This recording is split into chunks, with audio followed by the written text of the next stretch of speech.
Thank you, Ursula. Hi, everyone. Good afternoon. My name is Haimo. So on behalf of my colleagues Benjamin, Thavishi, Samitha, and Suranga, I'll be presenting the paper. We're from the Augmented Human Lab in the University of Auckland, New Zealand, where we focus on creating enabling user interfaces. The aim of this particular project that I'm presenting today is to support deaf children in rhythm activities. Making music, compared to listening to music, is more powerful, transformative, and a way to express yourself. With this quote, Todd Mahover summarizes the difference between music making and music listening. If we see the process of music making as a musician interacting with his instrument, we can divide this process in 7 steps that a musician constantly loops through. Forming the intention about what sound I want to create, specifying the action, playing the actual instrument, perceiving the created sound with auditory sensory systems, its interpretation and evaluation of whether this was indeed the intended sound, and if necessary, make adjustments. Hence, the process of music making requires a feedback loop.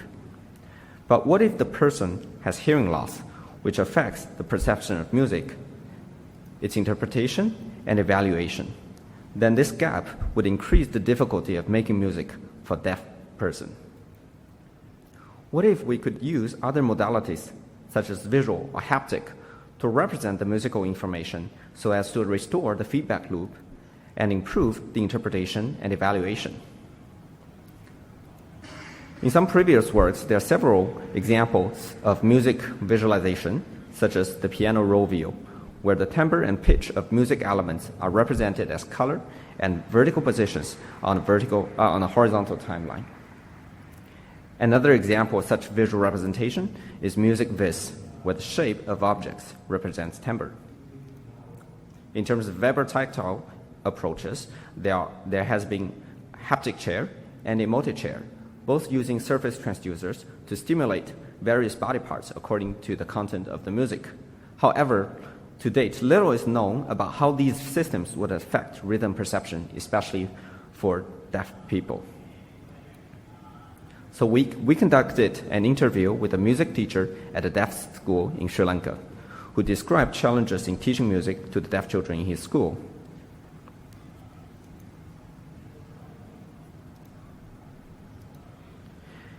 Hearing children follow what I'm saying, what I'm doing, but teaching to deaf children is difficult. How to teach the rhythm, it is a challenge. One of his approach was to create a group of drums and let the students synchronize among themselves. However, he said that they actually cannot keep to one rhythm for these students. Another approach that he adopted is to write down the numbers in order to help the children count the rhythm. However, that also did not work very well. This interview reveals difficulties faced by music teachers in deaf schools, particularly in developing countries, because these teachers are often not specially trained to work with people with hearing loss. Rhythm is a critical first lesson in music learning, and a music-sensory-substitution system could help. How does that work? We developed the Muse-Bits, a portable, adaptable music-sensory-substitution system. It consists of a sensor bit and display bit. The sensor bit captures sound from an instrument, electronic device, or environment. It transmits the signal to the display bit, which provides a visual and vibrotactile representation of the captured sound. One of the critical requirements in such a music sensory substitution system is that it needs to have a real-time feedback. So the latency is a critical issue in these systems. We conducted a technical analysis to measure the maximum delay of Muse-Bits between sensing and feedback transmission. We used a computer to play a sound. The sound was captured by the sensor bit and another microprocessor, which is used as a device for latency. For measuring the latency, the display bit was augmented with an accelerometer and a light-dependent resistor to detect the presence of vibration and light. These two sensors were also attached to the microprocessor. To do the analysis, a sound was repeated 1,000 times in each of the two conditions at 50 and 100% of the maximum sound level that a computer outputs. and the delay between the sound from the computer and the actuation of the display bit was recorded by the microprocessor to calculate the delay. The results show that if the maximum sound level is at 100%, then the average vibration delay is slightly above 30 milliseconds, which is the threshold for human tolerance of delay between action and feedback, according to previous research. For all other conditions, the system is within the tolerant range. To give you a more direct idea of what a deaf person may feel and see, we will show a video which shows a musician playing the drum. This video is repeated twice, the first time with sound and the second time without the sound, and the activation of the display bit will be heard instead. It's a pity that Benjamin could not be with us today, otherwise he would bring the actual device and pass this device around to let you actually get a feeling of what the sound it feels like as he's giving the speech.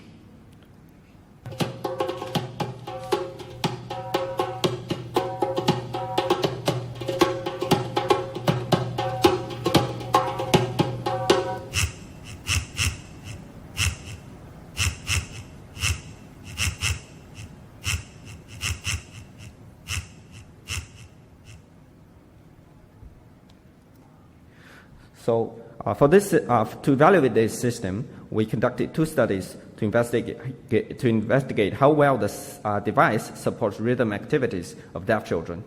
In the first study, 11 deaf children participated. The study had 3 conditions: 1 control condition without MuSS-Bits, 1 using MuSS-Bits with light only, and 1 with MuSS-Bits with vibration only. Furthermore, the study consists of 3 tasks, of which I will discuss the first 2 in this presentation. During the study, the participants wore the display bit on the back of the palm based on feedback from a pilot study. This place is sensitive enough for vibrotactile feedback without interfering with playing an instrument. And this image shows the experiment setup, where a short video clip of a pre-recorded rhythm is played from a computer in front of the user, who is supposed to perform the task with a provided drum set. For the study, we constructed a rhythm set based on the previous work containing 105 rhythms. Each rhythm consists of 8 onsets. A musician played each rhythm twice and was recorded during the performance, resulting in a set of 210 recordings. The speed of the trials are kept at a relatively low speed and has certain deviations, as humans always do. In the discrimination test, 2 rhythm videos were shown to the participant. The participant had to determine whether the rhythms were the same or different. And here's the result. It shows that while most of the users perform around chance, 4 of them actually performed better than chance. And of these 4 participants, 3 of them actually have already learned to play an instrument before participating in this study. Nonetheless, there was no significant difference in the performance between the 3 conditions for all the participants. For the reproduction task, 1 rhythm video was shown, and in addition, music scores were shown with the video, since a pilot study showed that the task was too difficult otherwise. The task was to repeat the beats with the given drum set. We measured the average deviation from the original beats in the recording. Participants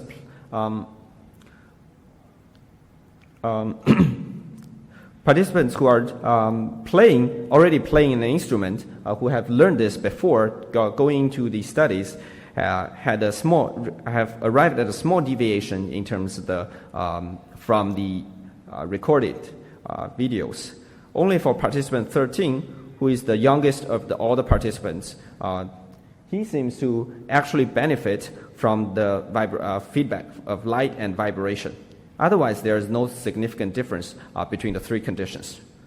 Furthermore, we conducted a SUS questionnaire whose results indicate that MuSS-Bits is a usable system above the recommended threshold. To complement the results from this study, we conducted another study in the wild where a music teacher conducts 3 lessons with 3 deaf children using the MuSS-Bits system. His feedbacks are as follows. He said that previously it was difficult for them to keep tempo. However, with the MuSS-Bits system, they were able to do that. And it seems like synchronization somehow works for these students. The teacher said that they composed nice music with this system. Especially for participant 4, he felt that he could feel more music through the MuSS-Bits vibrations. Before having this system, he used a very analog way, just touching the table and feeling the vibration transmitted from the drum through the table to his hand. And interestingly, another observation is that guitar lesson seems not to be very successful according to the teachers, and the teachers actually gave out his speculations. He thought that maybe it didn't work for the frequency range of guitars. So bringing all these results together, there are several insights. The first question arising from the study is that how do we explain the discrepancy between the positive user experience and the non-significant effect on the performance? There could be two possible explanations. First is that the users might need more time to train and familiarize with the MuSS-Bits system and in turn show some improvement in terms of accuracy. The second speculation is that they might need a different mapping other than from the music elements to the intensity of light or vibration, such as the color of the light or the frequency of the vibration. The second insight is that even if MuSS-Bits does not improve rhythm activities in terms of performance, the field study shows that it serves as a great tool to communicate about rhythm between teacher and student. Hence, Music-Bits has a value as a rhythm communication tool. Music teacher and participants agreed that it is easier to understand instructions given through the MuSS-Bits. Thirdly, regarding the modalities, the participants often commented about the vibrotactile modalities and less often about the visual feedback. This is in accordance with prior work, that vibration affects the music experience of deaf people more than vision. Going forward, so far in this research, the mapping from music to visual or vibrotactile feedback is defined by the researchers through pilot studies and in a constant way. However, to accommodate individual differences, we need such systems to allow custom mappings in order to optimize the user's perception of music and improve the user experience. However, it is not clear how such a user interface could look like. So just as a demonstration of the concept, we have already started looking at that. For example, we could use a drag-and-drop interface which allows for easy and intuitive customization of the mappings. This interface has been developed as a prototype, and currently it communicates with the sensor bits via the audio cable. We believe that music-sensory-substitution systems like MuSS-Bits hold a lot of potential for music making and would invite other researchers to come forward and develop our vision together and further. At this point, on behalf of the authors, I would like to thank Dr. Ranji's School for the Deaf that supported us in conducting the studies. Thank you very much.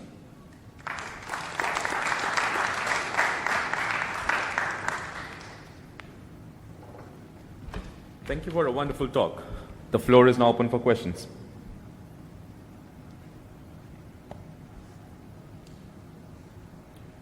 All right, I'll ask you one. So you said in your future work you're building some kind of mappings. Yeah. And you showed examples that rhythm can be represented by intensity, by LEDs, or like changing things. How are you determining what's a suitable mapping for rhythm, pitch, loud, whatever?